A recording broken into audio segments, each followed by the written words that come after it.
Welcome everyone, holding by Pirke Avos, Ethics of Our Fathers, as it is known. Again, I want to welcome everyone, holding by Pirke Avos, Ethics of Our Fathers. We are holding by Mishna, chapter 2, Mishna 13. This is part 26, and most likely probably will be a part 27 as well. See where it all goes.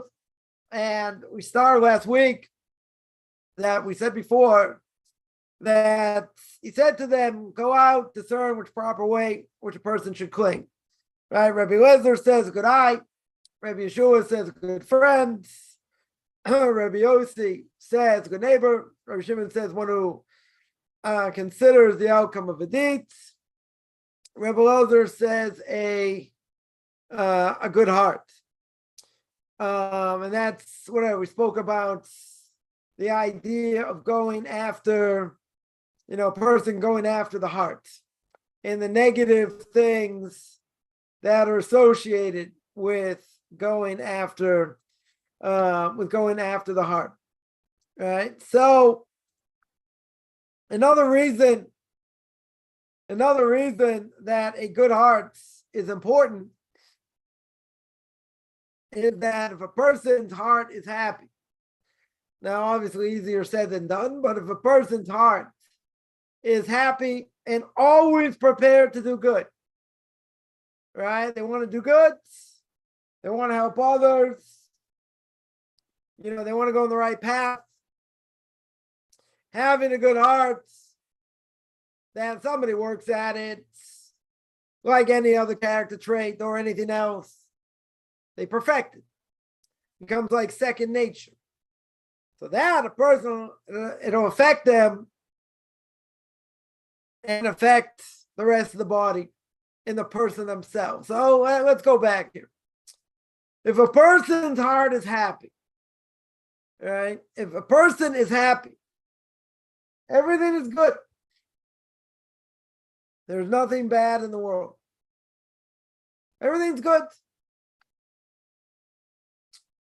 So that would seem easy to understand, right? I think in a major way.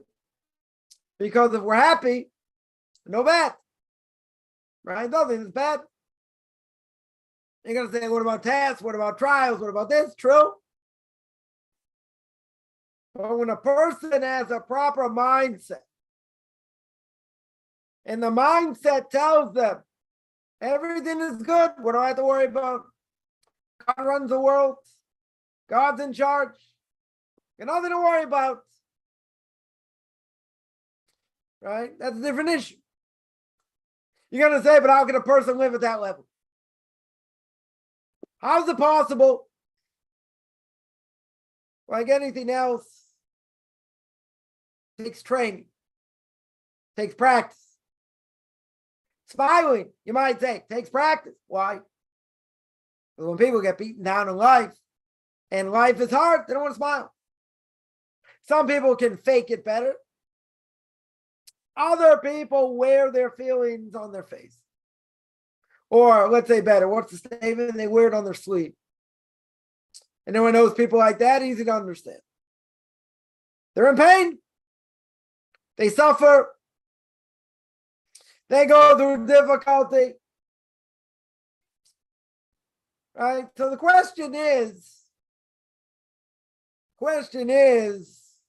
how does the person make themselves happy? How do they make their heart happy when there's all kinds of craziness in the world? And they're affected by all kinds of things, and they're tossed around, as Kaufman would say, like a rag doll. Life is hard all around. Right? So how's it possible? How in the world is it possible? So Kaufman would say, it's outlook. It's about how I view the world. Right? The Ramchal says, path of the just. What are we here for? We mentioned this many times. To toil, to struggle. That's what we're here for, to overcome our evil inclination. Some people, I know some of them, unfortunately, very bitter. Very, very bitter. Everything is bad. Right? That's how they view the world. Everything is bad. Are there things that are depressing? Yeah. People have family members sick. God forbid have Alzheimer's, dementia, can't do things on their own. Depressing. They may have a lot of money and all kinds of things. Now, they're like a baby. Cannot do anything on their own. That's depressing to look at. You're going to say, where's the justice? Is life about being fair? Life's not about being fair. It's how we deal with it. Now, a person could also say, well, what do you want? They're in their 90s. They're in their 80s. They had a good life. Right? Why not? Successful, their family, other things. Okay, this is what happens. Right? This is what happens. Isn't that normal? Can be. People get dementia. People, God forbid, they get Alzheimer's. Sad. Sad for the family. Right? Not really sad for the person. They don't know. They don't know what's going on. At the same time, let's flip the script. Let's say the person's healthy. Or let's say better. Their body is going, but their mind is healthy. That means they can't do certain things, or a lot of things they can't do, but their mind understands everything. So I'm going to say it's not fair. It's not fair either. Why? Because the person is witnessing their own destruction. They're witnessing their own body going against it, right? Fighting against it. It's true. So you're going to say, how do you get out of that? How do you live at a quote-unquote high level when your body's out of whack? And you're not, body just atrophy. Body gives out. King David says, don't throw me out of my old age. No one wants to get old. It's inevitable. We're all going to die. But the older you get, and I hear this a lot from older people, much older people, I don't have any friends left. They're all dead. All my friends are gone.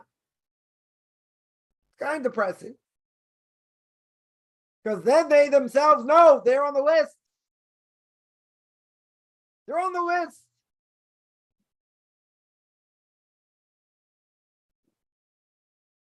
They're on the list to die. And they know it's just a matter of time. They have no idea what's going to be. But what do they see around them? What do they see? People dying. Their friends dying. People they've known 40 years, 50 years, longer. Depressing. Very, very depressing. But then they'll say, at the same time, I'm going to keep on trucking, going to keep on going. Because the alternative is worse. Two guaranteed things in life, death and taxes. Not necessarily in that order. We're all going to die. Nobody thinks about it unless they've gone through certain things and they've had close calls, right? Or, other things.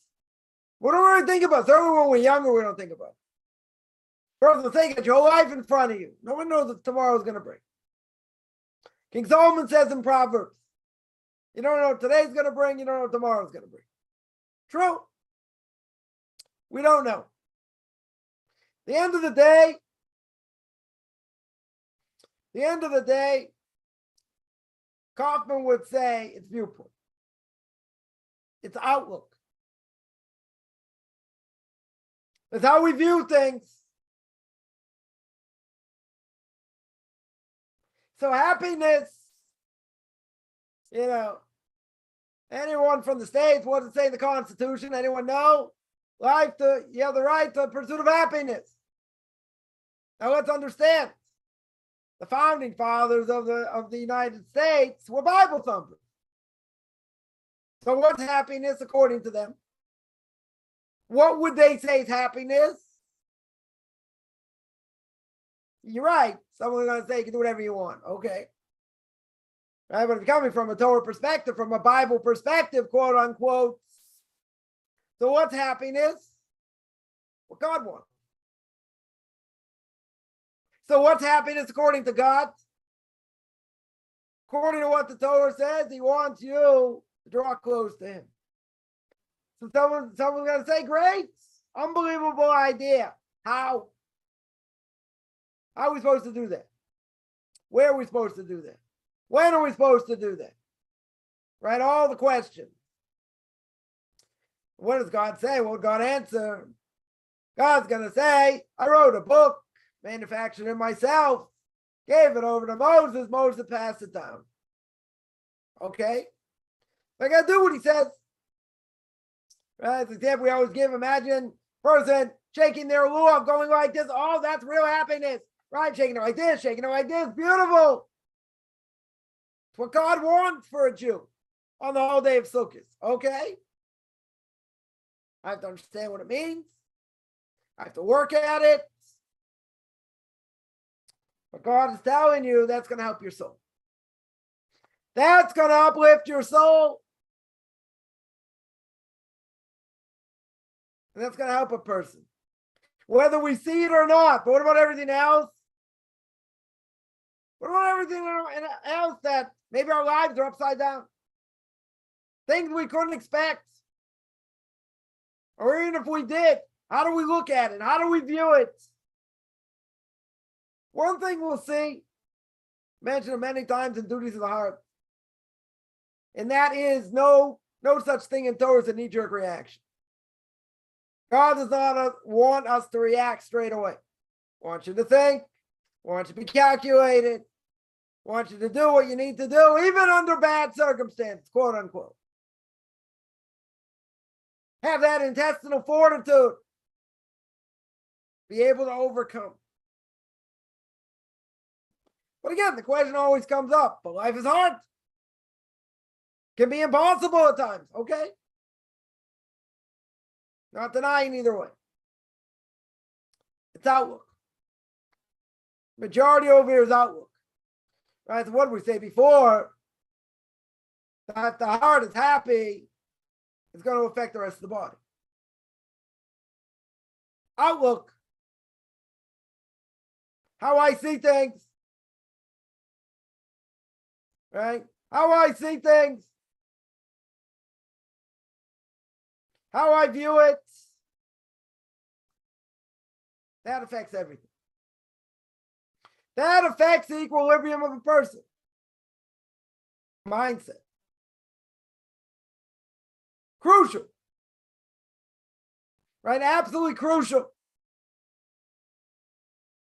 Because if your mindset's not there, and you say, woe to me, and this is hard, and that's hard, and the cup is half, the cup is half empty, then full. And you say, what am I living for? What's the purpose of what I do? I keep getting the answer, no, not maybe, no. And you feel like you're boxed in a corner, you can't move. You can't function. Why people are depressed. Some will be, will have a hormone imbalance. But others are just, they're in bad situations. Sometimes you have to get out of the bad situation or step away from it, or, you got to deal with it the best way you can. But that can have a tremendously negative effect. Then a person doesn't want to function. They don't want to get out of bed. Right? They don't want to work. Why? Because they feel like they're just totally beaten down. So here, Rabbi Lazar says, what's the proper way a person should cling? Having a good heart. You work at finding positive things in others, even if it's hard. Because the last thing a person wants to do, have built up anger. Built up anger is never good. Psychologists tell you again, take what I say with a grain of salt. Psychologists tell you got to get the anger out. You got to channel it in a different way. Because it's wasted energy. Right? Who doesn't have aggravation? Everyone has aggravation. Some more, some less. But if we're able to look at it in a certain way, in a positive way, or in a way you can deal with, it's a whole different thing. Doesn't mean every day in my life everything goes the way I want. You have good days, you have bad days. Now I always say, when a day goes bad, it just goes. Doesn't change from one thing to the next. Why do you have to go through it? I don't know. That's something last week. A few things I had to deal with, and miss this boss, miss another boss. Okay. I didn't see the light at the end of the tunnel. Why? It happened for whatever reason. Maybe just to work on patience. But it's annoying. You have a certain schedule, you get thrown off. Thrown off in a major way. Was that supposed to happen? It happened. Right? So I always know, if a day starts like that, does that mean the day's going to turn around? Not necessarily. I'm not going to say it's necessarily going to get worse. But it's like a chain reaction. But what do I have power over? What do I control? Can't control necessarily missed buses and this and that. What can I control? Reaction. You can control how you think, how you look at things. And you can say, okay, God gave me this test, I'm going to pass it 100%. I'm not going to get aggravated. You got to go with the flow. This is what happened. You move on. Something else happens and this. Okay. So here, one aspect is if I work on making the heart happy. Now, making the heart happy over here means there are times a person is just going to have to take time for themselves. Find time for themselves and do things they like to do. Doesn't have to be for hours on end. Get a chance, read something you like to read or listen to something you like to listen to. Eat something you like to eat. Because you're doing something for yourself. Sometimes people get caught up in so many things, they forget about themselves. In other words, they make life harder on themselves. They don't get out. But they don't exercise. Whatever. Things they don't do for themselves. So you're going to say, but I have other obligations. Okay. That's definitely true. We may have a lot of other obligations. But the main obligation, we say, the Mishna says in Sanhedrin, the world was created for me, i.e. for me and no one else. These persons, their own world. So there are times a person is going to have to say that I need this break. Doesn't matter, it's 10 minutes, half an hour, it's an hour. I need this break. I need to take time for myself.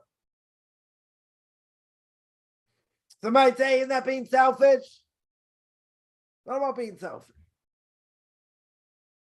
about saving your own life. Why do I say saving your own life? Because these things can be crucial to a person. Might seem minor in some ways. But what does it do? gives the person the ability to take a step back. Just blot everything out. Out of mind, out of sight. Okay, I can deal with these other things. I'm going to deal with myself first. I'm going to eat this candy bar. I'm going to listen to this music. I'm going to, go take a walk, exercise, whatever it is. No matter how busy a person is, they have to take some time for themselves. Right? If you don't take time for yourself, you're like a machine. You're just doing things however they come, and you're just reacting in different situations, but you don't have any free time for yourself. Now you're going to say, someone's going to say, come on, we all have busy lives, right? We all have busy lives. Going here, doing this, doing that. You don't have so much free time, okay? So I would say, you're going to make some free time. At the expense of, you figure it out. Because the question remains, there's nothing more important than you. And taking care of yourself. That can come in many different forms. Again, eating one of your favorite things, going on a walk, exercise, reading a book. It doesn't have to be hours on end. It can be for a certain amount of time, but gives you a lift of something you like to do. Because if you get bogged down, you're busy doing whatever you're doing, you don't have any free time, you feel like you're being choked. Tell what God wants. He wants you to take a step back and smell the roses. So you're going to say, how do I smell the roses? How do I do such a thing? You're going to take time. You're going to take time for yourself. Do things that you enjoy doing. And do it. Again, not necessarily at the expense of other things. Got to find time when to do it. But sometimes it could come at the expense of other things, and you have to decide what should take when you do something, what should take over? What am I going to not do because I'm doing this? I can say, hey, but I can't, whatever. Mental health of a person is crucial. Crucial.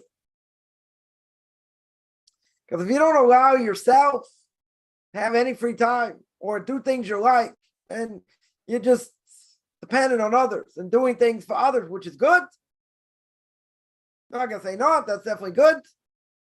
Doing chesed, doing acts of loving kindness, you're doing what you need to do. You're helping, very good, but what are you doing for yourself? Person's got to do things for themselves. You got to say, but I don't have time. Okay, make the time. Find the time. Other things that you may, that's maybe less important, let's say. So take off from that time and do this. And the reason is life is very heavy. Life is very hard, as we mentioned many times.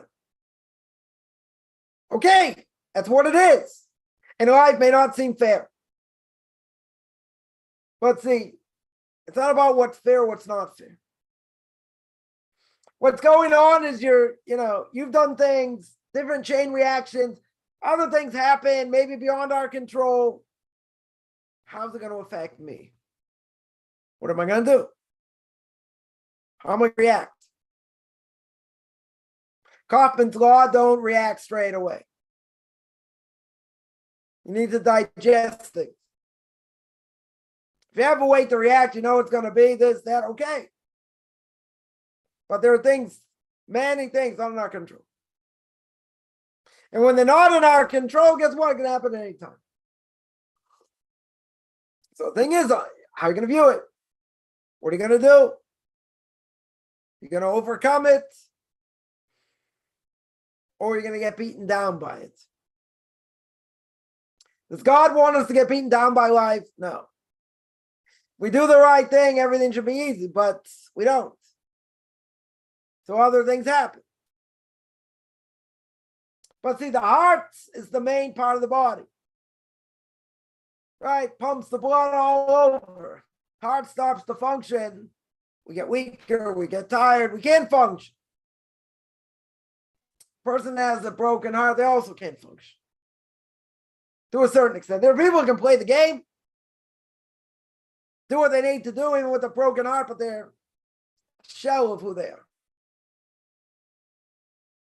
And, it's not the point how to deal with this, how to deal with that. I'm not a psychologist. I never played one on TV. But a person has to be always prepared to want to help others, to want to do good, even if it's hard.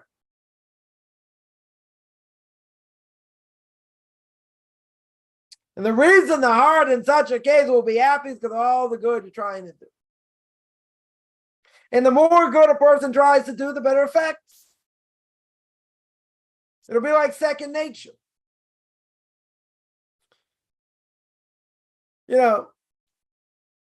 Someone doesn't just take money out of their pockets and want to help others. Doesn't happen overnight. And even if a person doesn't have that much, and they give a little bit, the obligation is to stick your hand in your pocket and help, even if you can't do that much. Because a little bit of money from someone who doesn't have much is much greater in the eyes of God than a rich person writing a check. The rich person who's got the money writing a check, no big deal. He's got plenty of money. Poor person who gives whatever they can give, huge sacrifice. Huge. They get much greater reward. Much greater reward. Because they don't have very much. But again, it's how I view things.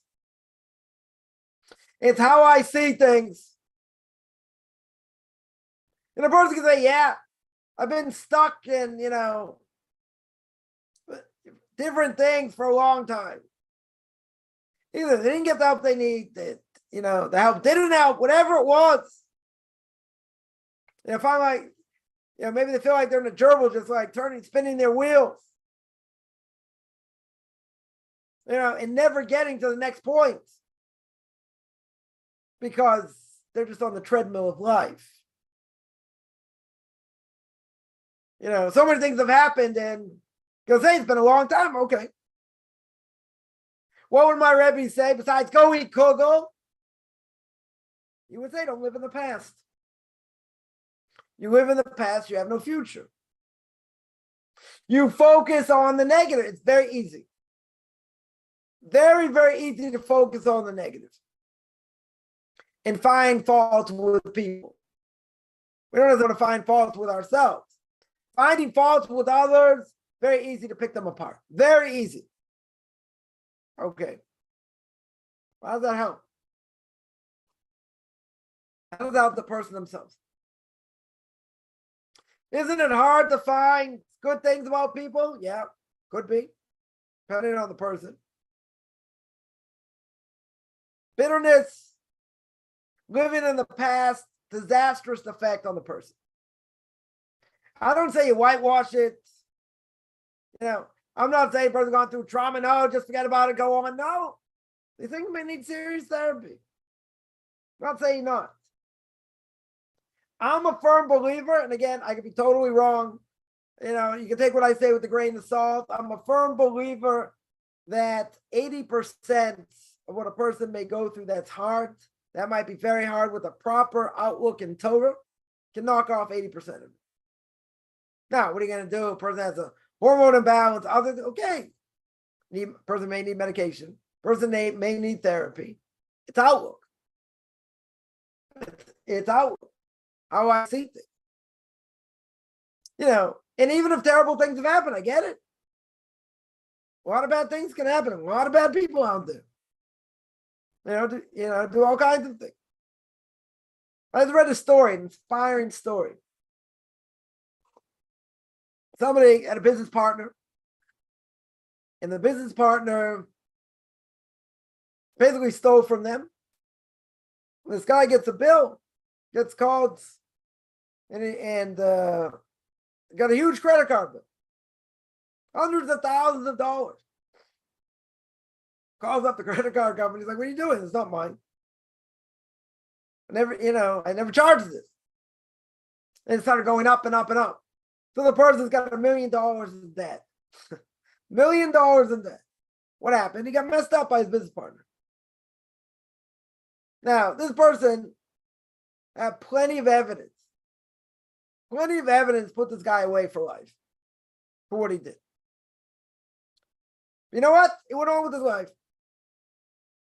Wasn't his business partner anymore. Was principal of a school or taught in school. I forget exactly. He taught. And 1 year, he's got a student of this guy who messed up his life. Right? His ex-business partner. So you would think, okay, student has an easy time, no problem. No, this kid's problematic. A lot of issues. To try to help him in different ways, etc. Now, what's going to happen? Sometime during the year is going to be PTA. Right? His parents are going to have to come. Meet with the teacher. Now, this ex-business partner demolished him, stole from him. Could have put him away. He met him. I mean, the other guy knows who he is. It's not like he doesn't know who he is. Says how great this kid is, and he's been working with him and different things. It's like he forgot everything. You're going to say this person's a malach. Person's an angel. Story doesn't end there. Someone comes when he spoke to, this guy got ripped off or messed up, let's say. So he confides in a row, tell them what happened, different things. And he says, I have enough evidence to put this guy away for good. But he said, how could I do such a thing and put a religious Jew to, in jail? He had a right. He could have done it. For sure could have done it. Right? So what happened? Someone was checking into his family for a prospective shidduch, someone to marry one of his kids. I think it was a daughter. So someone asked his Rav about him, about the family. When he heard this story and how far this person was willing to forego what happened to him and what he did and how he reacted, he told this person, yeah, it's a great family. Great family. And the kids got married. Kids ended up getting married. And let's say they lived happily ever after. Yeah. Unbelievable story. Someone in this generation. Not someone 300 years ago, 200 years ago, 150 years ago. So someone's going to say, how can it be someone can do such a thing? Person's got $1 million in debt. Can't get away from it. So it's like trying to pay that off and live. Marry off kids and live. Seems pretty impossible, yeah. But it wasn't bitter. Yeah, it was hard. 100% it was hard. Can't imagine. Very hard situation. Now, for most of us, if we were in that position, wouldn't we bury this kid? Wouldn't we try and destroy this kid to get back at the father? Some might do it. That'd be forbidden for a lot of reasons. One of them being revenge. No, I'll take revenge. So again, someone's going to say, doesn't the father have it coming? God's going to take care of him. No worries. God runs the world. When my mentality is God runs the world, as hard of something that you've gone through, but you realize God's the one in charge, And God's going to deal, however he's going to deal with that other person. He's going to help you in other ways. Not that you would have chosen it, but that mentality still keeps the person happy. Even if it's hard. Because one day, a person's going to wake up and certain things are going to happen. It's all because of their perseverance. It's all because God's rewarded them for what they went through. And all the hardship. And God throws out this proverbial bone. Says, no, I didn't forget you. Totally didn't forget you. You know, I've seen it many, many times. My own life, told stories. Been tossed around the world and back. Ended up where I live now the last 15 years. 3 of my kids get married to people here. Same neighborhood. Well, 2 in the same neighborhood, 1. I know the family 30 years. What are the odds of that? 0. Less than 0. You can say, what about all the other things? What about all the other difficulty? You know, also have, you know, a connection, the Torah giant to this generation. According to everybody. They may disagree with what things he says, but no one disagrees who he is. So you can say, but what about all the hardship? What about the embarrassment? What about other things? God says, well, I didn't forget you. They just didn't tell me. I didn't get that information. Because, well, for you, it worked out. There are plenty of things still to work out. Yeah, but you see something like that, you say, first of all, God's still there in the background. He didn't leave you. He didn't leave you in the lurch. Wouldn't have worked out exactly the way I would have thought. Okay. Like someone once asked me, say, people say that, you know, they live in Israel. They said see miracles. Says, can you explain that? I said, yeah. They said, how can you explain it? I said, I walk around a certain neighborhood in Har Nof, right, in Jerusalem, you know, with one of the Torah giants of the generation, once a week. I go, that's a pretty big miracle from where I came from. And that, you know, and that connection developed, you know, in a major way. So there are people, even his own family never see such a thing. Why did I merit it?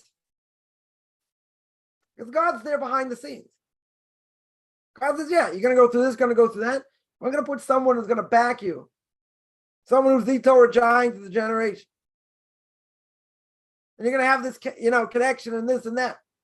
It's going to be like a father to you. He's going to, you know, all these things. Huge. Huge. And put it into words.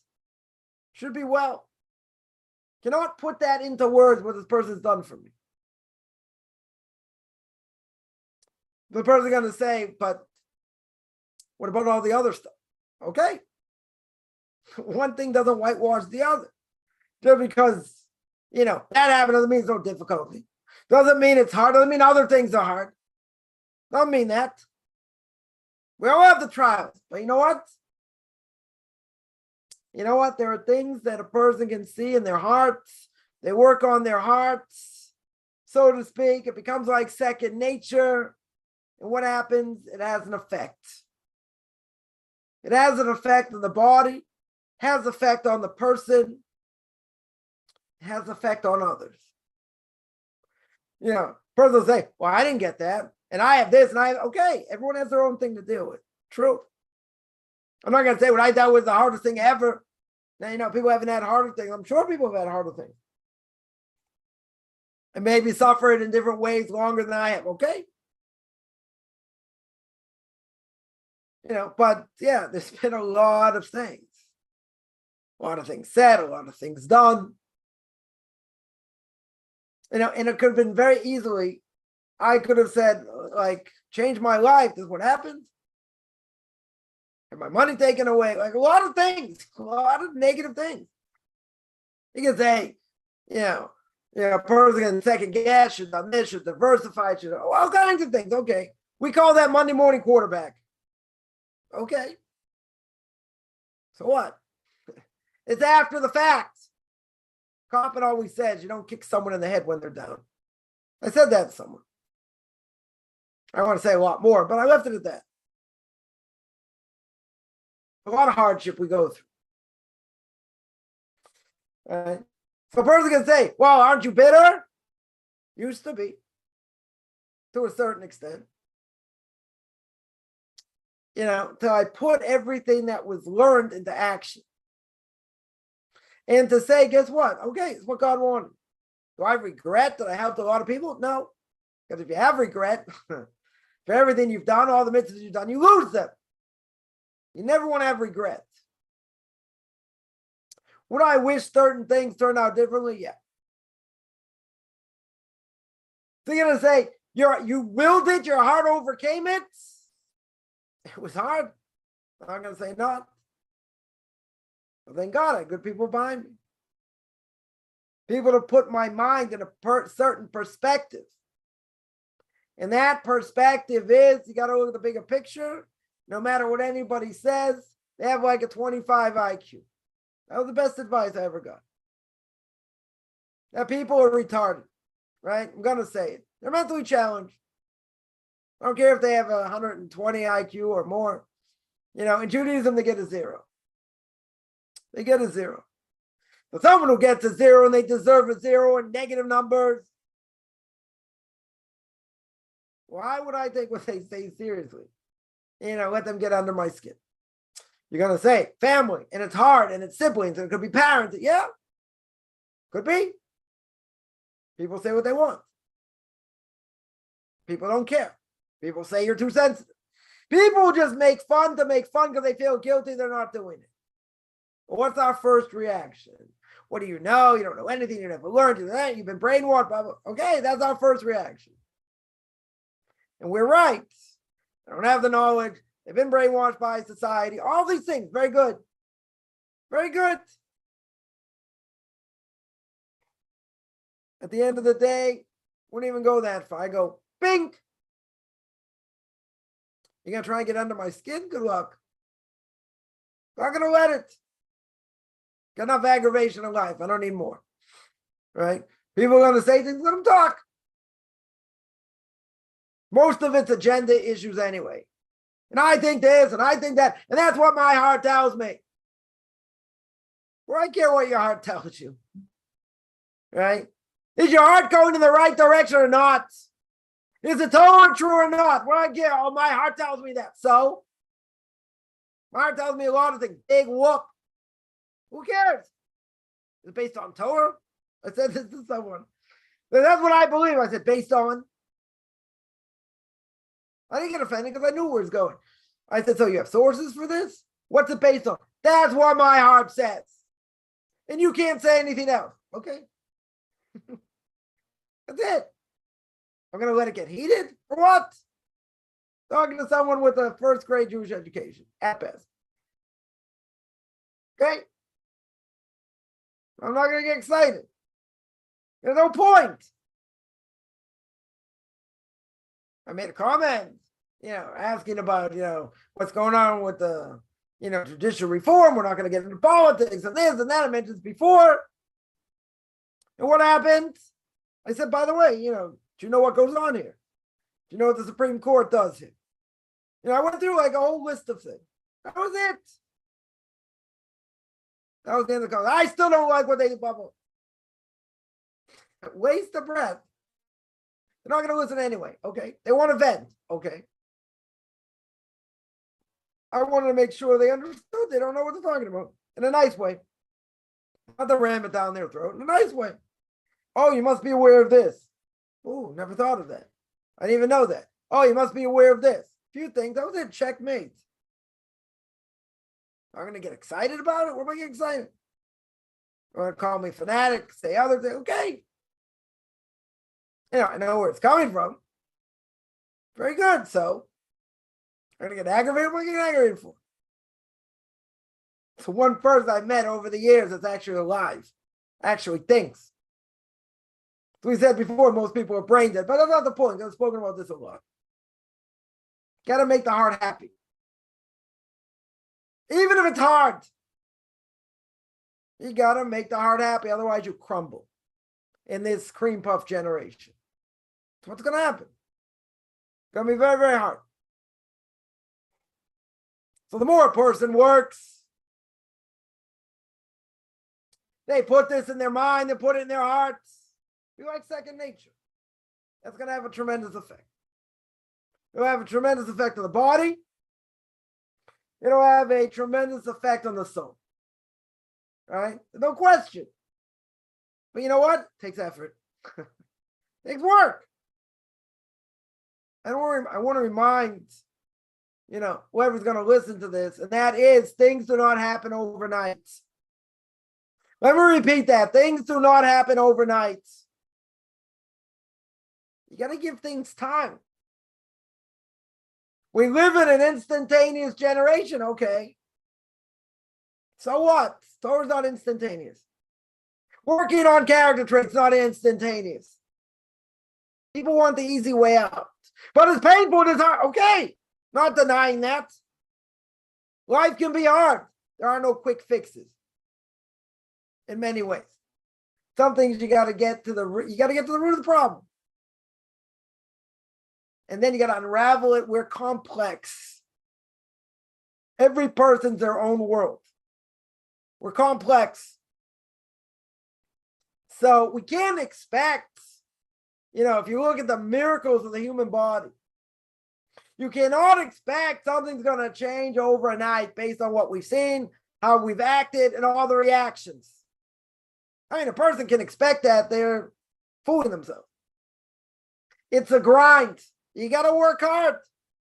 Rabbi Yusuf Salanter, the father of the ethics movement, father of Musar, said to change one character trait in your lifetime. One.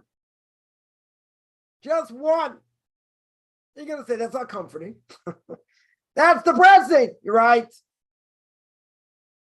But you know what? You still have to work hard. You still have to try and change. Whatever you can do. And there's a lot to work on. Make no mistake, it's not an overnight thing. It should never be an overnight thing. Because we've gone through a lot of life experience. We've dealt with hardship. Dealt with things that are easier. We've had successes. We've had failures. Maybe both. Maybe more failures. Okay? But the righteous person is the one that gets knocked down and gets up 7 times. Now, if you're a boxer, you get knocked out. Okay? But a person gets up. You can say it's hard to stand up in these things. You're right. And what does God want? What does God expect? He wants you to fight. He wants you to work hard. That's what life is. But the more you work on helping others and giving, that makes the heart happy. And that'll affect the entire body. That'll affect your mind as well. And it'll affect others in a positive way. But we got to change the way we think. And that's not an easy thing. That could take a whole lifetime. Very true. Yeah, let me take some questions here. Somebody asks, the serpent Satan, why was the serpent punished? Why was the serpent punished? Someone causes someone else to sin. It's not his job. But he causes someone else to sin. Why is he not punished? Take somebody, a reform rabbi. Take a reform rabbi. He causes other people to sin. This reform rabbi can barely read Hebrew. Is he guilty for causing other people to go astray? Guilty. But doesn't know very much. But once he's causing people to go astray, punishment is much more severe. Much more severe. It doesn't matter if he doesn't know very much about Judaism. It's irrelevant. He's causing someone to go astray. Someone says, okay, isn't that his job? Yeah. The Satan's job, the evil inclination, the angel of death, whatever you want to call them, his job is to get people to sin. That's his job. Problem over here is, why did he get such a severe punishment? It's a good question. Right? Why would he get such a severe punishment if his goal is to get people to sin? Now let's analyze what he did. What he did over here. God gave one command to Adam and Eve. Don't eat from the tree. Don't eat from the tree of knowledge. All the other trees you can eat from. Now, had they not done that, used their free will in the right way, that was it. God gave one command. They should have done what they should have done, and that would have been it. Been in paradise, end of the world. Then mankind did what they were supposed to do, and that was it.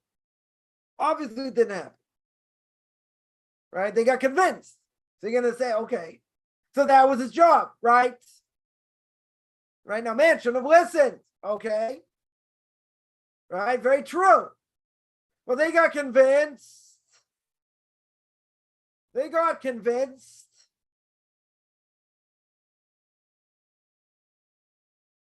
But what did it do? What essentially did it do? Brought death to the world. Now, death, not necessarily a Jewish concept. Never should have been. But there are repercussions. Didn't God know man could sin and man was going to sin? Yes. But he still gave him the opportunity. He still gave him the opportunity. And the fact that they failed, but they didn't just fail. They failed for all mankind for till this world doesn't exist anymore. They brought something to the world God didn't want brought to the world. But he allowed them to have free will. And he allowed the repercussions to be what they are. So you're going to say, but God knew it anyway. True. But see, sometimes, even if that's his job, and he gets someone to sin, who's liable? Person who sinned. 100%. Person who sinned is liable. Okay? But even if the person who sins is liable, isn't it true that let's say they caused a lot of destruction. They caused a lot of destruction. So there are things that are worse. Punishment should be worse. But what about the person that influenced them to do it? Let's ask like that. The person came out and did what they did.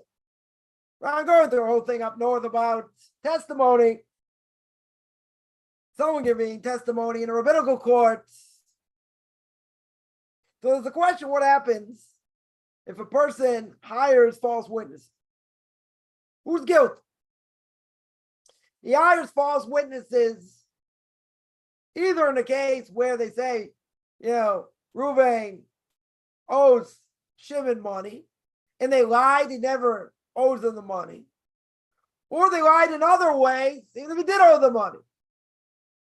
Now, who's guilty? Reuven's certainly guilty.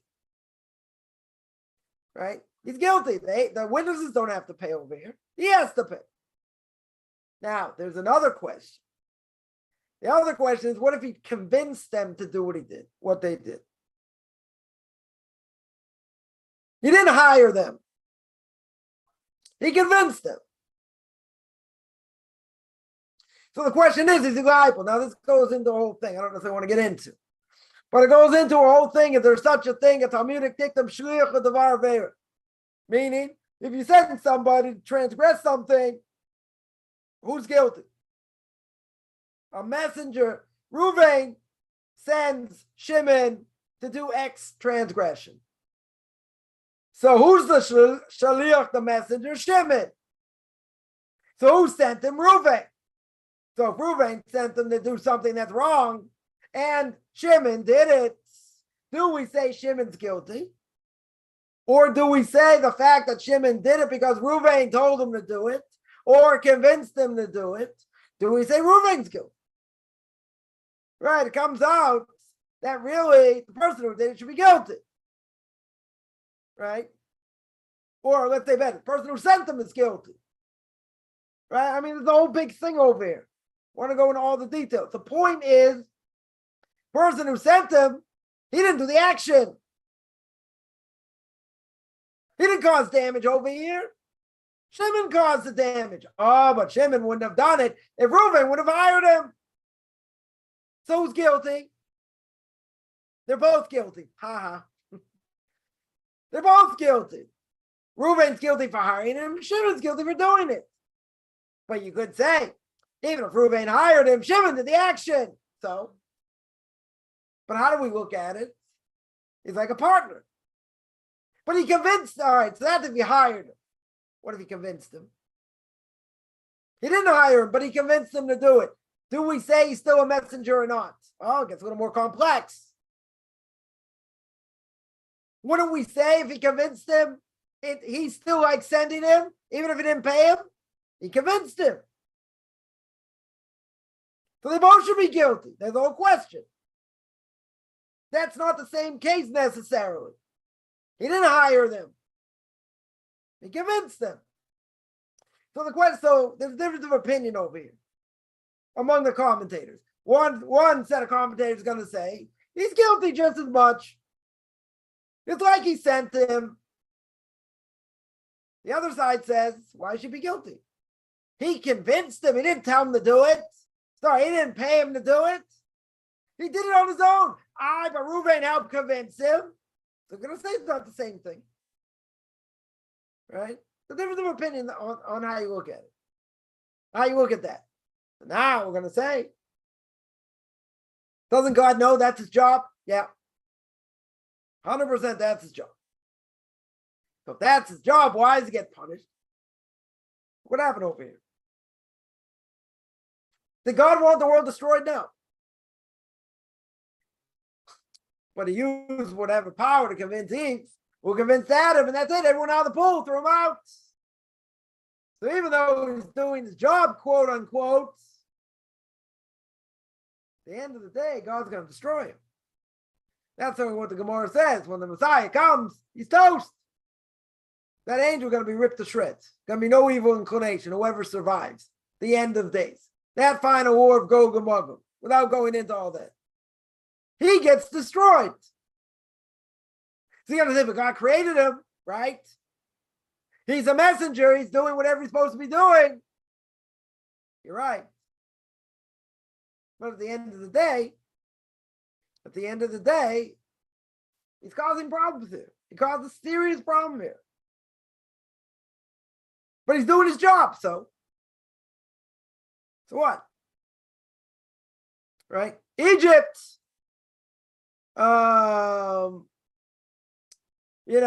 Egypt also did what they did. They weren't commanded to enslave the Jewish people. True. Totally not. But why they get punished so severely? Because they went beyond what they should have done. Well beyond. Didn't God know Egypt was going to do it? Yeah. But they didn't have to go as far as they did. So that they got punished. But they have free will anyway. No one said they should do it. They jumped and did it. The Romans did what they did. Babylonians did what they did. So they took it on their own. But if you're going to say it's predestination, and God already knows why they punished. Good question. Why are they punished? You know why they're punished? Because they got free will. They did it on their own. They acted on their own. If they act on their own, and they're doing the wrong thing, and they go well beyond, they're going to get punished. For sure they're going to get punished. Why? Because God then put a gun to their head. Or no one put a gun to their head and said, I want you to slave the Jews, but I want you to go well beyond. It wasn't a free choice. But they went well beyond. So even if God knows they're the ones that are going to do it, why should they be punished? Because they came and did it. And they went beyond what they should have done. Just because a person may be destined to do it, he still has to do it. That doesn't mean he doesn't have free will. Here, the servant doesn't have he can't do whatever he wants. His goal is to try and get people to sin. That's what he's supposed to do. How do I know he doesn't have free will? Because look at the beginning of the book of Job, God says you can do whatever you want to Job, you can't kill him. He's limited. Angels, in general, are messengers. They cannot go outside of what they do. God sends them to do X, Y, or Z. Give an example. Three angels disguised as Arabs. Dirty Arabs that come to Abraham after he has circumcision.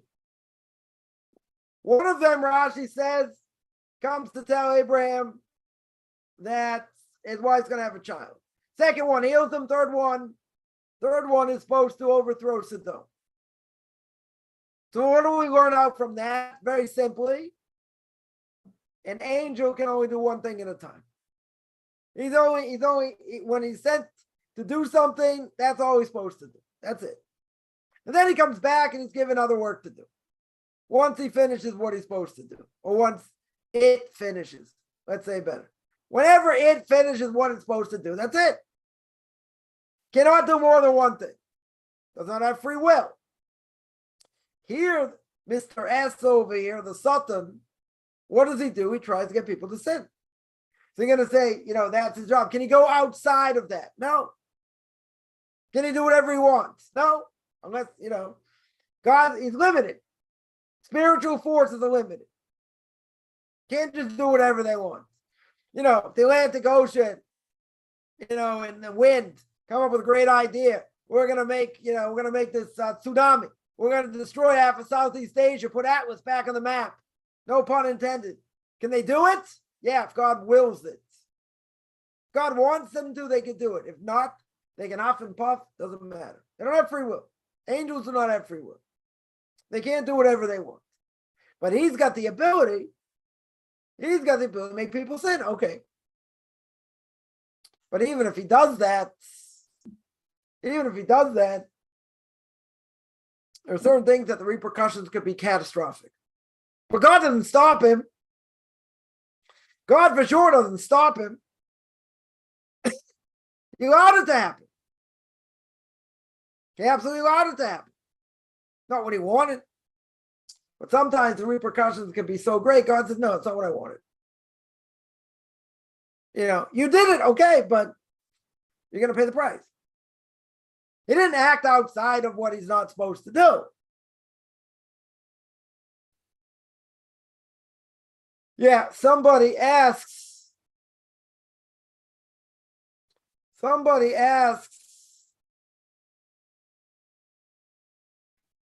while serving the will of God, is it necessary to have our hearts aligned with our will?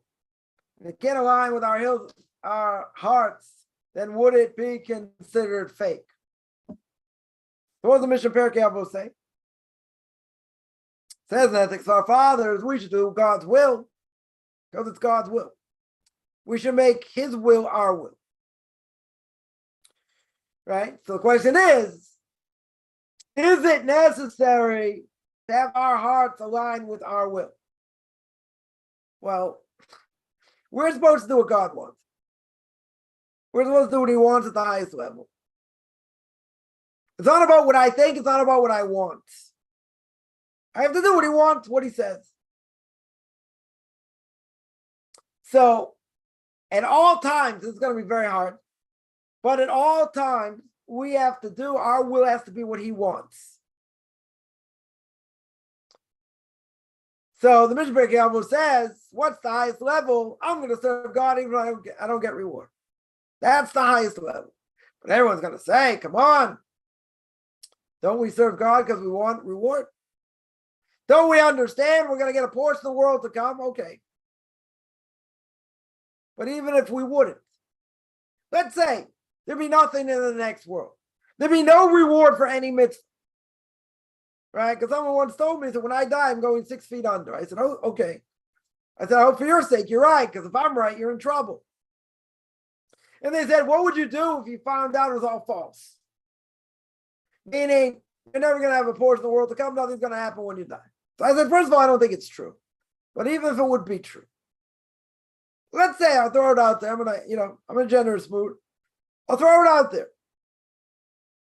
What if that would happen? What if that would happen? The answer would be, find me any system of law or any lifestyle that's going to give a person the most meaning in life. And there is none outside of what Judaism is and how a person taps it. I'm not going into why we think we're right and everybody's wrong, right? That's not the point. And I told somebody, and they're saying, oh, the right wing and the other Orthodox and this and that, whatever. I said, okay. I said, what's the single biggest problem in Judaism today? What's the answer? Intermarriage. Assimilation. So I said, is there any better system out there that can stop Jews from intermarrying outside of us? Meaning outside the ultra-Orthodox. And they said, I agree with you. 100% I agree with you. They admit it. That's all I wanted. They admit it. But if someone intermarried, I would never cut them off. Okay, that's their choice. I would never come out against it. Okay, that's wrong. But they agreed that there's no better way to fight the system except through Torah mitzvahs. So I said, without us, there's no next generation. The person agreed and disagreed. 100% agreed. We need more people like that. But you know what? It still doesn't change anything. Right? It still doesn't change anything. But it's very good, at least they admit it. So think about it. My heart has to be aligned with what God wants me to do. No matter what. I'll tell you how far it goes. Comes on the Chovos HaLevavos and duties of the heart. The Chovos HaLevavos says, in the gate of bitachon, in the gate of having faith and belief in God, someone causes you damage, you should go out and hug them and thank them for working on your anger. Right? So someone's going to say, what's the Chovos HaLevavos talking about? He's only talking about the righteous of the righteous. No. He's talking about everybody. He says, come on. Someone just went through a red light. They were texting, weren't paying attention, smashed into your car, saying, caused you damage, a little bit of shock as well. You come out of it, no problem. What's the first thing you want to do? You want to go there and slam them with a baseball bat. With my Louisville Slugger. And you're going to say, I'm justified. What the person did, you're right. But that's the wrong attitude. Because God used this person as a stick. He used this person to cause you damage. Okay. Damage caused. For whatever reason, that person deserves to have the damage caused. That person's a stick. So you're going to start there screaming at the stick? They're guilty. Nothing to talk about. But at the same time, just like a person will hit a dog and the dog goes after the stick. Sorry, a person hits a dog with a stick. You go after the stick, the dog will. Not the person, not the one wielding the power. Right? So when anything happens, God forbid, and damage is caused, and that person caused us damage, are they guilty? Oh yeah, let's say. They're guilty.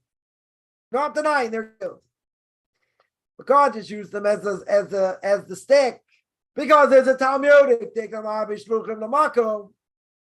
a lot of messengers God has that he can use against anybody, but that person's still going to be guilty. Okay. So you're going to say, I don't believe too many people holding like that in the world. Maybe true. That doesn't matter. He's saying that's our obligation. That's our obligation. To realize where everything comes from, and we forget very easily. Livelihood, we think we do everything. Health, we think it's what I eat and the exercise and all that. Is that a guarantee for health? No. I would agree. Person eats a lot of processed food and sugar and this and that. Could cause a lot of problems, true. Smoking, yeah, cut down your life, true. At the same time, person exercise like a fiend, they eat everything they're supposed to do. They're macrobiotic or whatever. They're going to live to 105. No. No, it's such a case. Someone told me stories, person, exercise fiend, macrobiotics, health, this, that, died 62 of cancer.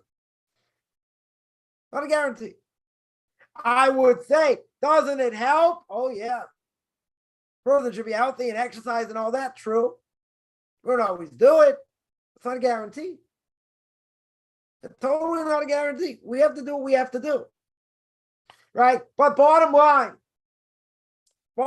over here, we have to do what God wants. Even if God forbid there's no reward. We have to do what he wants because he said so. We have to work hard because he said so. We have to make our will his will. Sorry, let's say it better. We have to make his will, I said it backwards. His will, our will. That's what we have to do.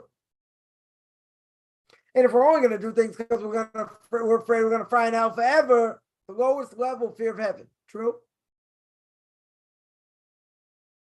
Very true. So then the question is, if I'm only doing it for that, is that fake? Would that be considered fake? So what's the answer? I wouldn't say it's fake. I mean, there are higher levels to reach. Many higher levels to reach. That's a low level. But there are people going to keep Torah mitzvahs as a deterrent because they're afraid. They're afraid of the repercussions. I'll tell you something.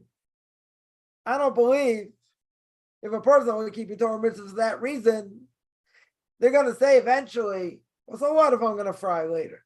Or I'm going to get punished? I might as well enjoy myself. Why bother doing anything? There are people like that. And that's what they'll say.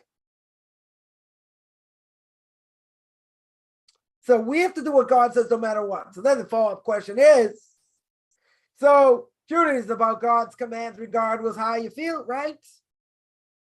Doesn't matter.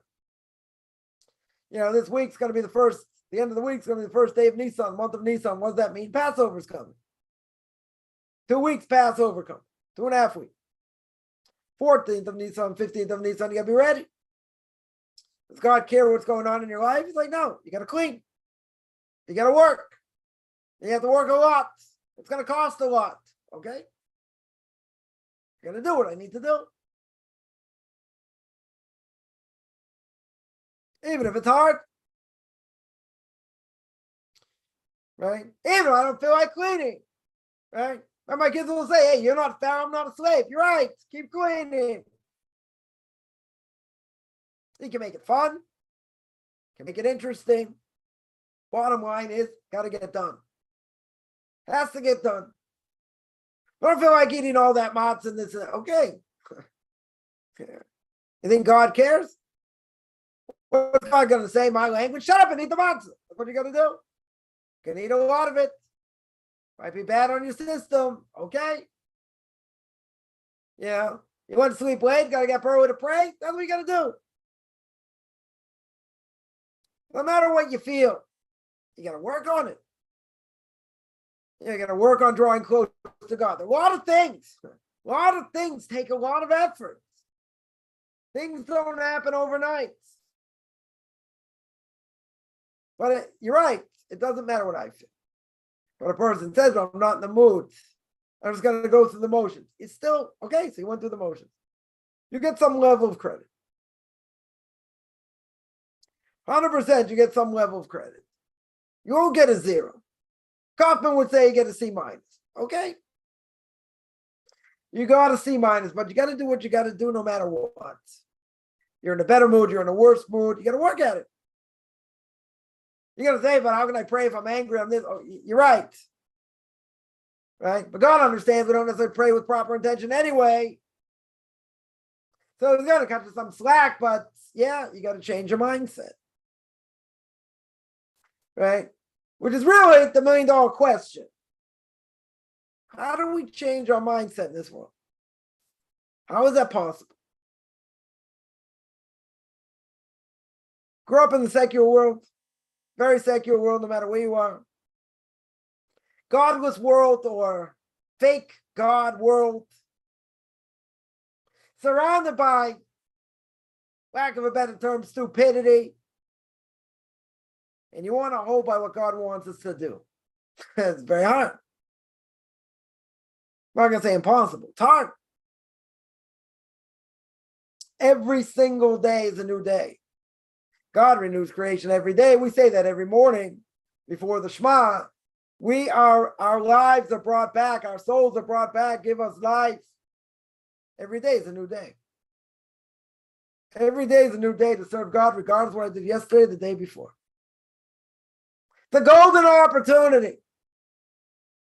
And I would agree, because of what happens in life, people will say, it's too hard. I don't feel like doing it today. You think people feel like cleaning their homes and their cars and whatever, any place that had any 11 products? No. They have to do it. So you might as well enjoy it at some level. Make it fun. Make it interesting. Does that mean you're going to be smiling while you're doing it? Not necessarily. You can think that I don't want to do it. I'll tell you a case that happened to me a number of years ago. What's the hardest part of Passover preparation? Your kitchen.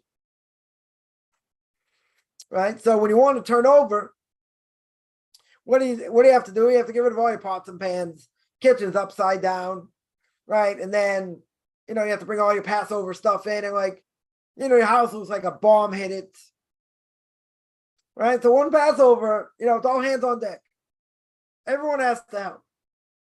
So two of my kids say, hey, when you put on the list what we had to do, turn over the kitchen on one of them. What do you mean? Okay. I didn't give people specific jobs, but it had to be done. So what happened? They were on insubordination. I said, no, we're going out. We're not helping. We're not helping over here. So what do? Besides want to beat them to an inch of their life, what do? You have an obligation to clean. You want to start cooking already, so you got to do it. There's no choice. It's happening in the morning. You don't have a choice. The kitchen at that point had to be turned over. Give at least a couple of days to cook. So my two older kids said, no, we're not doing it. And they left. They went out. Look at my wife. I'm like, okay, it's got to get done. They're here. They're not here. That's it. It's got to get done. So a number of hours in, they finally show up. Right? They finally show up.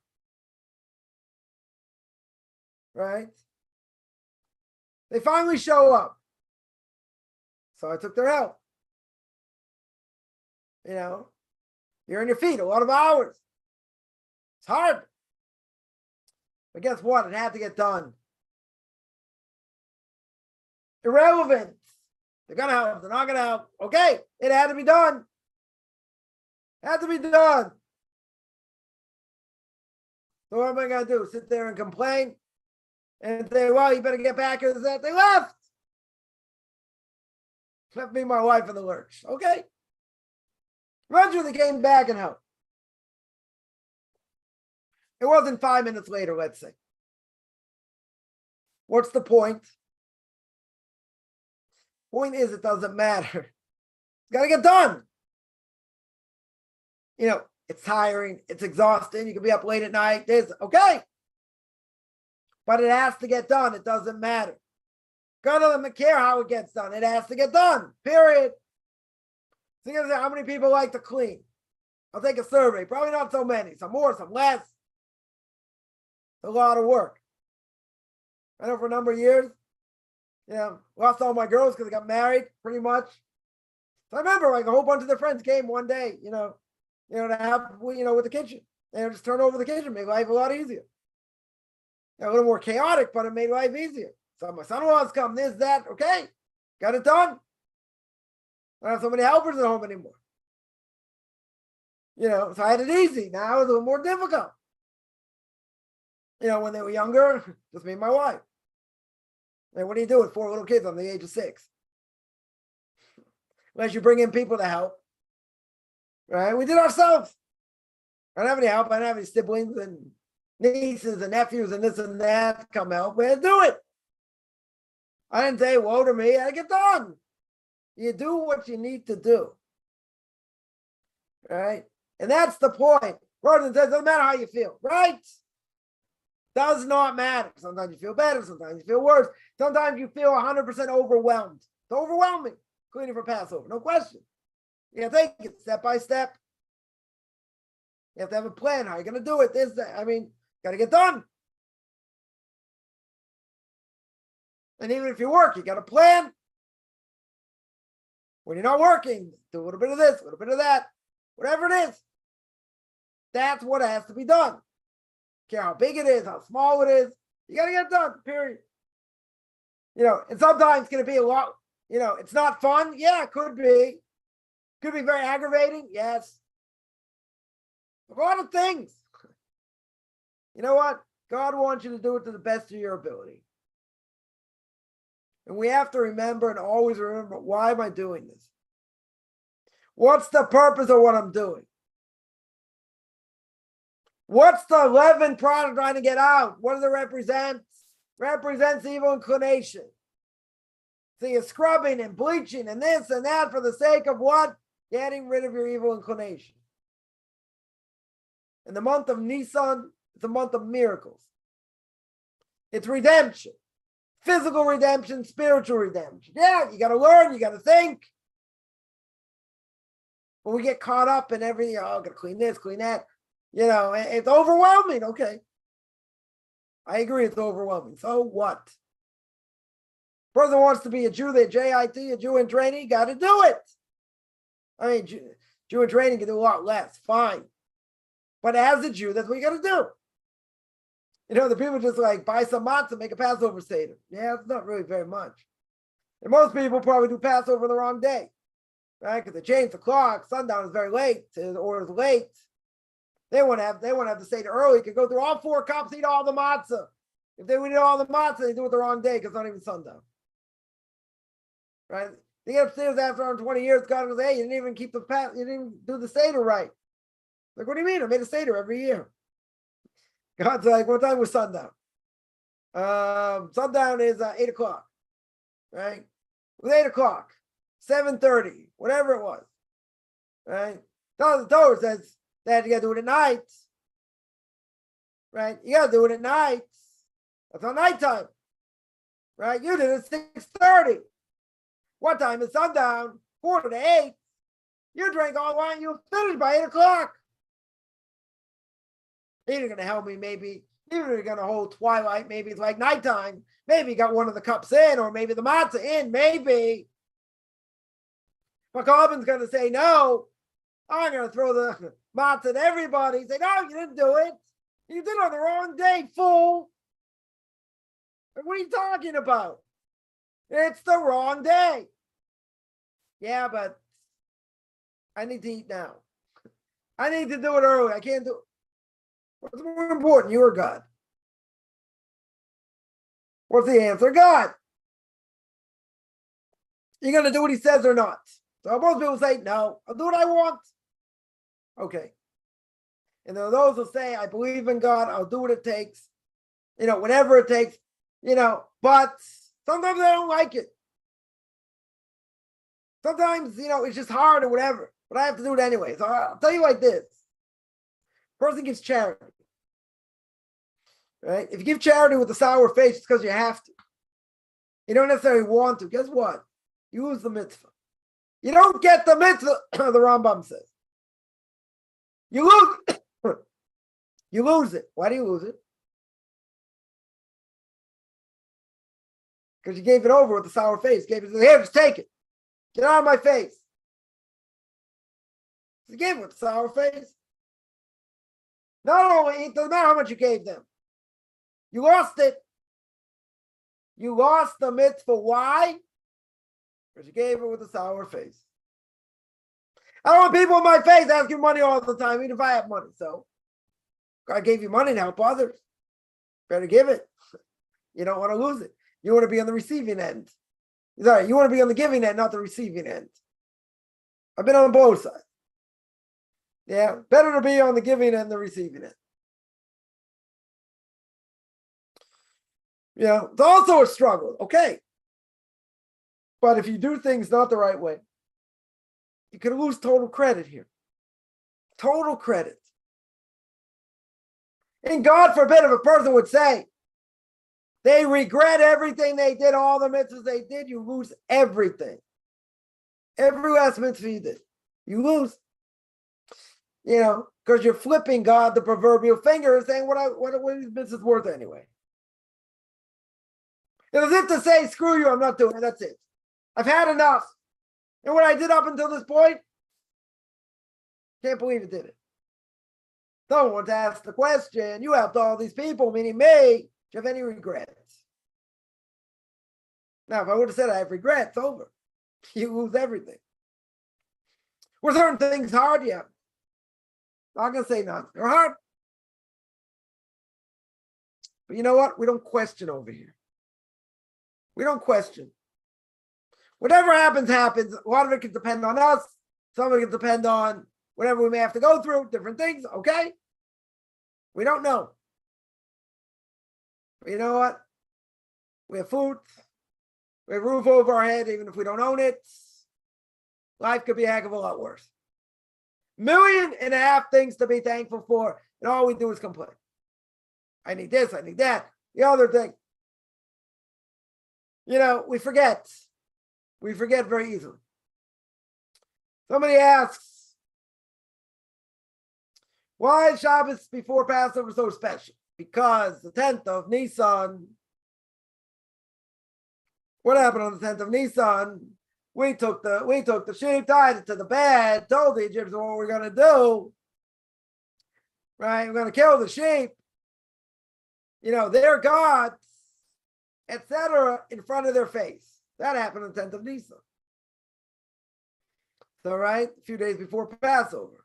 So Shabbos before that was done. That's why it's called the Great Sabbath. It's called Shabbos HaGadol. That's the reason. Someone asks, someone gets destroyed, do they get reincarnated? Depends what you mean by destroyed. Person can be so evil, which probably don't have too many people like that today. Right? There are people that they don't have a portion of the world to come. God gives it everything to them in this world. When they die like a dog. What happens when a dog dies? No offense to any animal lovers, even though I ripped them to shreds last week. No offense. No offense about having pets. You can watch my tirade on that last week. But if a dog dies, even if a person's reincarnated in a dog, the dog dies, the soul goes up. The dog only has the animalistic side. If the dog only has the animalistic side, that's it. Dies. Goes into the ground. If a person did so many terrible things, and God gives them everything in this world for whatever mitzvah they did, God could destroy them and just totally annihilate their soul. You have to hit, the Ramchal says in Derech Hashem, in the way of God, he says, you have to hit a certain level. You have to hit a certain level to have a portion of the world to come. He doesn't tell you what that minimal level is. So I don't believe, there are very few people that their souls are going to get totally annihilated. Totally annihilated. I mean, you take even someone like Titus, did terrible things, the destruction of the temple. So before he died, he said, when I die, take my ashes, spread them over the 7 seas, so the God of Israel can't judge me. What does the Gemara say? God gathered all the ashes, put them back together, burned them every single day. For eternity. That's the punishment. Others have other types of punishment. Now, that doesn't mean their soul gets annihilated. That means God is punishing them for eternity. JC, the Gemara says he's living in excrement forever. Yeah. So, he did a lot of terrible things. But God didn't destroy his soul. God brings him back, God keeps his soul intact. And whatever all this means, that soul is suffering for eternity. For eternity. Could there be souls that are so bad, God is just going to wipe them out and the person dies, the soul gets obliterated? Yes. Is it probable in this generation? No. I'm not saying people aren't so evil. No one's ever going to get that. Not true. There probably will be some. But I think it's very few. Very, very few. I mean, take someone as bad as Titus and what he did. God didn't annihilate his soul. He didn't just let him go pink and that was it. And he just died. Punishes him every single day for life, for eternity. And he was pretty bad. I'm sure Hitler and Mishna, he's also getting whatever punishment. God is going to obliterate him. He's going to make his soul suffer for eternity. Now, I don't know what that is. God hasn't told me what his punishment is. I guarantee he's going to get severe punishment. Extremely severe punishment. Okay? But again, most people today are not that evil. There are people that are bad. I agree, but they're not going to get obliterated. If they get obliterated, let's make clear. I didn't really answer the question. Sorry. If they get obliterated, they don't have a portion of the world to come. They're not being reincarnated. Let's say it like that. Their soul's not coming back. Once their soul gets totally destroyed, they don't have a portion of the world to come. They ain't coming back. Someone asks, I knew this question was coming. What about groups of angels? Are there any groups of angels that have free will? No. No angels have free will. Right? No angels have free will. So someone's going to say, what about what about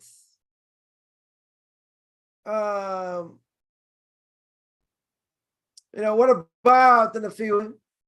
These quote unquote fallen angels. They were angels, they were tested by going to this world and they failed. Well, let's ask the question. They were angels in human bodies. So they had an evil inclination. They weren't pure angels just in a body, so to speak. And that they could never sin. They're in a body. They're in a human body. A soul, when it's in the human body, it gets buried. Soul comes from the spiritual world, from God himself. Everyone's created B'Tselem Elokim. Everyone's creating God's image. Well, why doesn't that soul shine? It can never shine, the Ramchal says in Derech Hashem. The soul can never shine until it's in the spiritual world the way it should. The fact that it's covered by the body and its physicality, guess what happens? The body can take the soul and destroy it by going after the physical. Right? The soul wants to go after the spiritual. Constant battle till the person dies. So when the person gets judged after 120 years, the body's going to claim, well, you can't judge me. I do anything wrong. I can't do anything without the soul. God looks at the soul, so says, what do you want from me? I can't function in the physical world unless I'm in a body. God thinks about it, puts the soul back in the body, and guess what? Punishes both. So these Nephilim, quote unquote, they're in a body. The angel's in the body. Now what happens? Even if the angel's got a real powerful soul, guess what? The body traps it. So however this works, the soul becomes part of the body, right? It makes the body function. But the body does not go after the spiritual side, necessarily. It has to be nurtured, has to be worked on. This connection to God, it's physical form. Now, can something in physical form, again, a hard concept to understand. People throw this out all the time like it's like such an easy thing. Not saying you're doing that. I'm just saying in general. I hear this a lot. They're in physical form. If they're in physical form, guess what? They have an evil inclination. That evil inclination is not uprooted by the fact it's an angel. So you can't say, oh, see, the angel failed. The angel's got free choice. The angel doesn't have free choice. Doesn't have free choice. Oh, but now the fact the angel's in a body, Different issue. Now the body takes control. Now that quote unquote angel has free will, but not as an angel itself. The angel cannot function outside of itself without a body in this world. Yeah, so if you wanted to tell me an angel is in this world, no body, and it's doing whatever it wants against what God says, yeah, then I would agree. But the Ramchal states clear. Again, this is a very complicated Kabbalah here. The Ramchal in Derech Hashem states clear. Angels are messengers. Messengers do not have free will. They don't have free will to do what they want. The problem is what happens when they're in a body. When they're in the body, they don't have the same status as being an angel. It changes. How it works, we're not going there. Right? But an angel gets in the body. Now it has an evil inclination. So does that mean the angel failed in the highest sense? No. Why not? Because it's in the body. If the angel's by itself, floating around this world, doing whatever it wants, yeah, then it can rebel. In theory. It can't. How do I know? Because according to Kabbalah, the Ramchal says, in Derech Hashem, angels do not have free will. They can't do what they want. So the film's a different case. The film's a different case. Why are there two parshas read? Someone wants to know, dividing this past Shabbos. Reason is you got to read the entire Torah once a year, right? From Genesis to Deuteronomy, right? So if you read each parsha by itself, you're not going to finish. And it comes out, you have to read the Torah, the entire Torah in 1 year, right? 1 year. So how are you going to do that? The only way you're going to do that is if I double up some parshas. There are some parshas that have to be doubled up. Right? V'yakel Pekudei. A lot of times it's doubled up. Matos Maseh, at the end of the book of Numbers. Right? There are other parshas sometimes doubled up. Why? Again, because you wouldn't be able to finish the Torah otherwise. You have to finish it once a year. So therefore, you have to double up some parts. Someone asked, are there any more parts that I read this one? Yeah, just mentioned. Pinchas Chuka sometimes are like that. V'yakel Pekudei, Matos Masai, the end of the book of Numbers, Acharemos Kedoshim, and Leviticus. Also, there are a number of parts. Number of parts are like that. I think I just mentioned all of them. Let me see.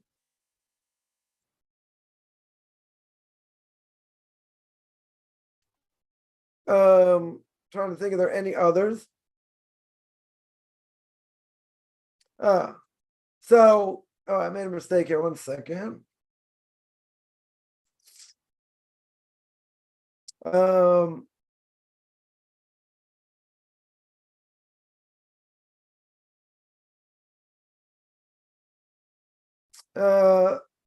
Someone mentions total 7 potential double parshas. 7. Usually at the end of the book of Exodus or Leviticus. You got V'yakel Pekudei, right? That's 1. Tazria Mitzorah comes in the book of Leviticus. Acharei Mos Kedoshim, I mentioned. Bahar Bahu Kosai, I forgot to mention that. And all those fall between, let's say, the month of Adar and the extra month if there's a leap year. Chukas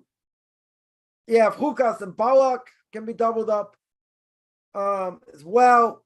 Matos Masai or Masay, as I mentioned. And I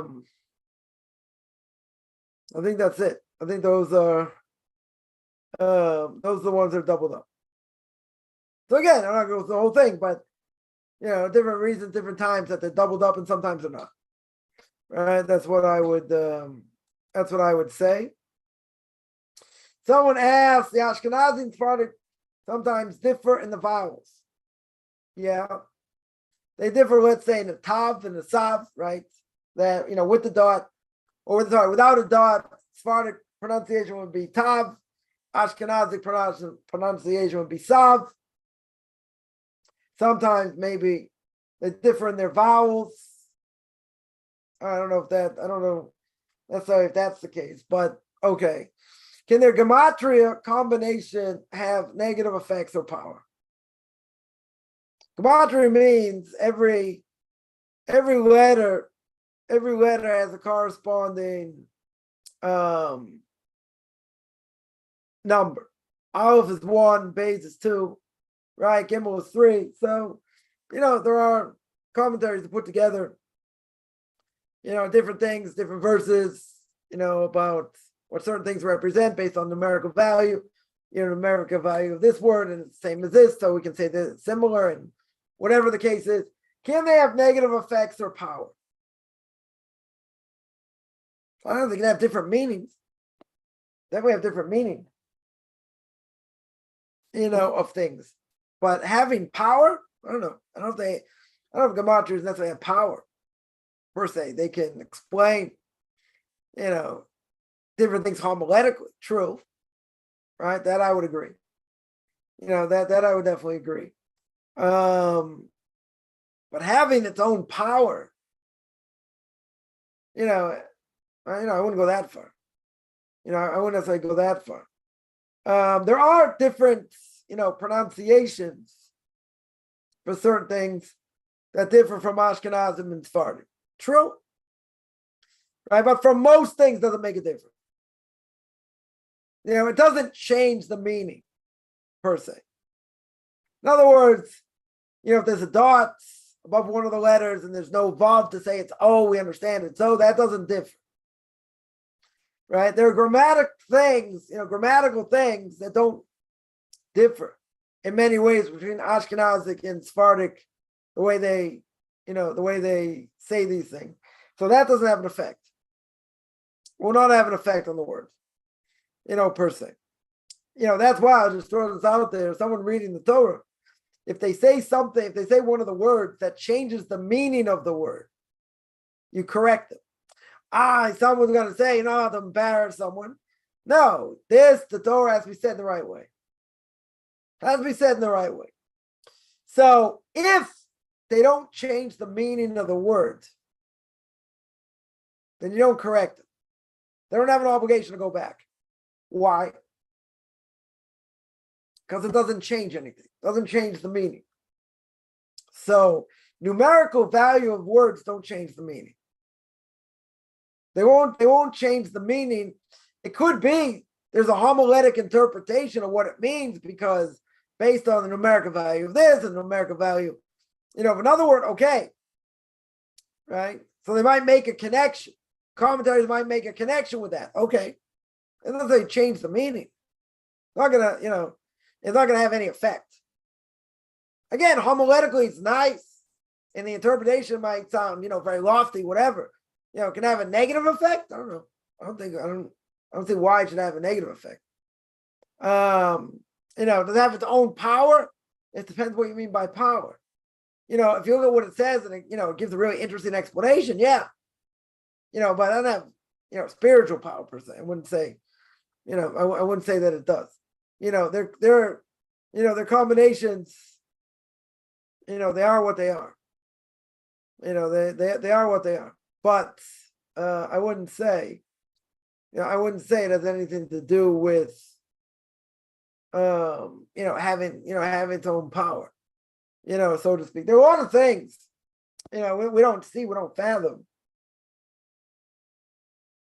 that have, unbelievable power, spiritual forces, let's say. But we don't fathom them, we don't see them, we don't have any connection to them. You look at demons in general, Shindalit, we call them Shadim.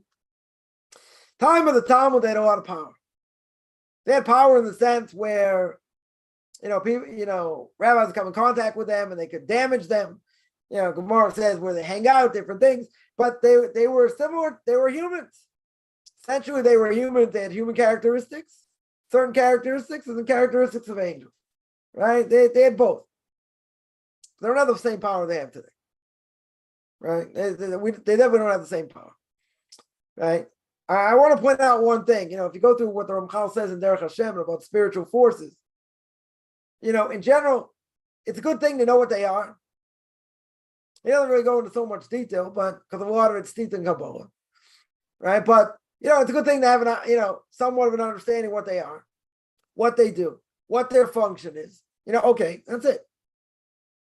These things come up a lot. I see people ask the question. Not saying it's not a legitimate question. I think there are a lot of things more important.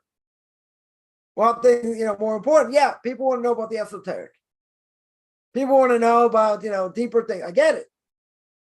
Right? It makes perfect sense. The one thing I do want to say, is I'm always fond of saying, you can't run till you learn how to crawl or walk.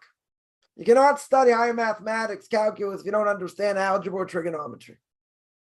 So I see all the time, sometimes super Noahites, whatever they call themselves, talking Kabbalistic things. And come on, if you ever learned one tractate in your life, if Talmud, like you really know how to learn, you've learned other things. I see people, quoting Tanya. People say, what's the matter with learning Tanya? A lot of it's teeth in Kabbalah. A lot of it is Hasidus. Why do people from Chabad, rabbis from Chabad, teach this even to non-Jews? I don't know. I don't have a good answer. I think it's way beyond them. Even if you tell me they really water it down, this and that. I don't know. There are people, that are interested in learning at a deeper level and this and that, but you got to be ready. You got to be ready. Are there people that could learn this stuff or whatever? You cannot learn it if you don't have the base. If a person doesn't have the base, they shouldn't be touching this stuff. They shouldn't be going near this stuff. And there are people out there, get thousands of views for what they say. A lot of it's steeped in this stuff, and people want to hear it. Very good. Very good. It's all, I'll call it philosophical mumbo jumbo. That's what I would call it. Makes people feel like they're on a deeper level and this and that. Okay, so what? I think it's irresponsible. That's what I think. Take my opinion for what it's worth. They're responsible. It's it'd be like trying to teach someone calculus and they don't even know algebra. So what are you doing? Now I'm gonna water it down. I'm gonna take a basic concept that people at a different level, you can say, wow, it's so there's so many other things to learn. A lot of other things to learn.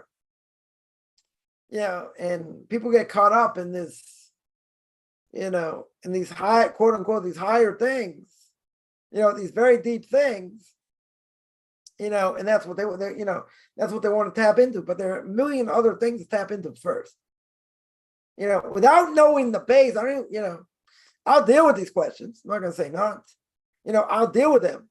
But, in my mind, I'm thinking, why is the question even being asked? I'm not saying it's not a legitimate question. You can ask the question. Right? But there's so many other things to know for a non-Jew, a JIT, whatever you want to call people, before delving into that. There's a lot of deep stuff without that. Why do people want to tap into it? Because it's forbidden. There's now people, whatever you do, don't learn this. They're going to want to learn it. It makes sense. Right? But I don't care how watered down, someone makes it. There are people like it. Okay. Me personally, you take it for whatever you want. I think it's irresponsible. I think it's irresponsible. Teach some things they need to know. That they really need to know. There's other stuff. Okay, very nice. Very nice. And how the world, you're going to talk about spiritual worlds and all that. You got to live in this world. Practical things. So many things to learn about how to interact with other people. Working on characters. Isn't that more important than 10 spiritual worlds? You know how 10 spiritual worlds work? Yeah, it is. Coppin's going to say it is. And that should be our focus. Not causing damage to others. Working on character traits. There's other things.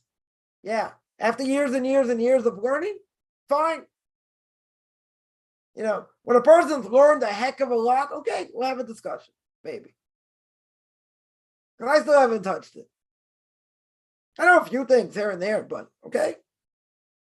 Right? But I want, I want to be giving over this stuff in a public forum. People aren't ready for it. At that level, can explain certain things, certain concepts, okay. I have an issue. I have an issue. So many other things to speak about. So, it's not so interesting. This is going to draw people. Okay, but what are you drawing them to? I spoke when I was in South America, a bunch of families that how they get interested in Judaism. It was a Kabbalah center. So I gave a class about Passover without any books, started in Spanish, went to Hebrew, because I understood Hebrew to a certain extent, went to Hebrew, went to English, back to Spanish. At the end, after 2 hours, in between they ate. I said, I just want you to know, I didn't mention one thing according to Kabbalah. Now, why did I do that? Because I wanted to show that Torah is deep without Kabbalah. And you're taking people with barely any knowledge of Judaism at all. Barely. I understand people are attracted to it. Okay. Everything in the right time. Person's on the level to learn. Very good. But there's a ton to learn without that. Tons. There's tons to learn, at a very deep level. Sometimes I'll bring out things because, I saw something, whatever, makes a certain point.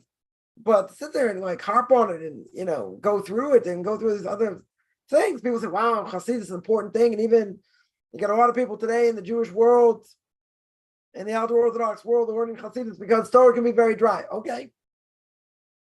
That I may not disagree with to a certain extent. But they're holding somewhere. They've been learning for years. At whatever level. And people don't have that pace. This should not be a question. In general. It's beyond. It's beyond. Okay, you understand there's a certain idea. Very good. Right? But, I see people ask, a lot of deep questions based on, maybe different Kabbalistic ideas, Hasidic ideas, different things. They're beyond them, well beyond them. But they don't have the base to see it. You don't have the base to see it. Why? Again, makes a person feel good.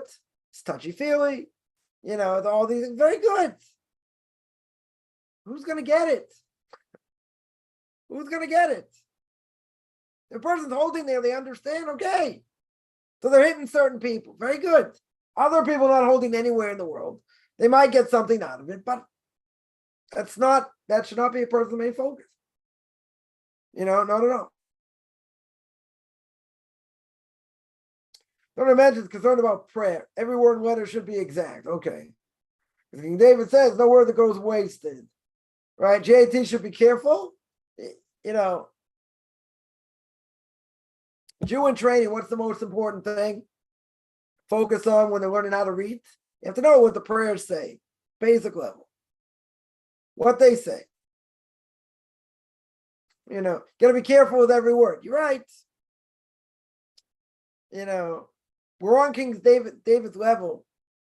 We'll pray at a different level. We're not there. Most people are not there. We say the words. We don't necessarily think. Every word's important. Yeah, I should be praying for hours. Hours. We don't have all that time. We don't have all that time. So, does a JIT or a Jew, even better, does a Jew have to be careful what they say? They should. Should be careful in the prayers that they say and how they say it and their intention. Yeah. But see, there's a concept called mitzvahs ein shrichus kavanah. Mitzvahs don't need intention. Which means I should have intention. Intention means I understand what I'm saying, basic level. And what if I didn't? Certain things I have to repeat it. If I say the first line in the Shema, Hear, O Israel, the Lord our God, the Lord is one. I don't have proper intention. God is past, present, future. Right? There's only one God in the world. That's my intention. If I was thinking about something else and I said those words, gotta go back and say it again. Or certain things have to repeat. Okay. Other things, even if I didn't have proper intention, I get credit. Right? Should we be careful with the prayers we say? Yes. But you're going to say is be careful with every word. If you're going to be careful with every word, which you should, then, a person will be OCD. They'll say every word. They're going to make sure they say it right, their intention. And guess what? They're never going to be able to pray with a minion. They're never going to pray with a congregation. Why not? Because they'll be too busy concentrating. Did I say the word right? I didn't say the word right. I'm not saying it's not necessarily important. It is important. But at what level? Right? Should you be careful? Yes, that's the answer. You should be careful. But don't make yourself nuts. If you said the word, you didn't really know where it was going to the intention. You're going to say, well, I shouldn't say anything else? No. You say what you can to the best of your ability. You got to work on it. True. You got to say, but I have to be very careful. Okay. So I'll say like this. When a person prays in the morning, you don't want to get behind. Because if you have to skip certain things to come back and this and that, you messed up spiritual worlds according to Kabbalah. Right? Let's say that's true. Yeah. So now what? Now what? Are you holding there? Not you personally. Are we holding there, most people? Are we praying according to Kabbalah? No. Person got there late, so they have to skip around sometimes. Okay, is it the best thing? No. According to Lach, I go back and say it when I can. Okay? According to Kabbalah, it's a whole different world. It's a whole different world. My intention and what I say and every word, yeah, we're not holding there. I agree. That's what King David said. Very good. We should be careful. To what extent? If it ruins the way I pray and I can't pray with everyone else because I get behind and I'm thinking about every word and where it's going, that's not what God wants. You're going to say, does God want me to say it so fast I don't understand anything? No. You're going to find somewhere in between. You got to be careful. Prayer is important. I agree. But a person will drive themselves nuts when they think about this. They could drive themselves crazy. Every word's important. I got to be careful to pronounce it. But if I do that on a daily basis, I'm never going to be able to pray with a congregation. If it's a guy, a woman doesn't have that obligation, right? She doesn't have that obligation, but a guy does. So therefore, you're going to get so far behind. You have to pray with 10 men and say what they say, and try and say certain things at the same time. And you're never going to do this if you do that. It's going to be impossible because you just get too far behind. It's not possible, right? You get credit for prayer, but you won't get all the credit you need. So I will say, when people are holding by praying according to Kabbalah, and they're worried about the spiritual world and mess things up and this and that, okay, we'll talk. Person got a long time, myself included, a long time before a person hits that level. I'm not saying what you're saying is not true. I'm not saying that. I'm just trying to put it in perspective.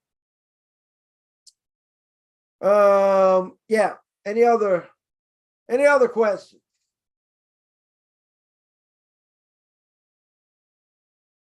So I was saying, I see we didn't get that far, per usual. I think I'm going to stop there. If there are no other questions here, I'm going to stop there. I do this every Saturday, 2:00 Eastern time, 9:00 Israel time. I did it an hour earlier today because we have not changed the clocks. Next week I'll go back to normal, and then the Shabbos goes out later, so it's going to be probably half an hour later. But I'll put up a post on that. Tomorrow, Book of Leviticus, 9:00 Eastern time. Is going to be 3:00 Israel time because we still haven't changed the clocks till the end of next week. So anyone has any questions, you can find me on Facebook at Michael Chaim Kaufman, Beyond Orthodox Conversion to Judaism. Take a look at my YouTube channel, Beyond Orthodox Conversion to Judaism. A lot of videos there, the Torah portion of the week, questions and answers. Pirke Avos, got everything there. Also, or you can send me an email, rabbichaimkaufman@gmail.com, RBBIChaimCoffman@gmail.com. Wish everyone a good beginning of the day, middle of the day, or end of the day, depending on where you are. And everyone have a great rest.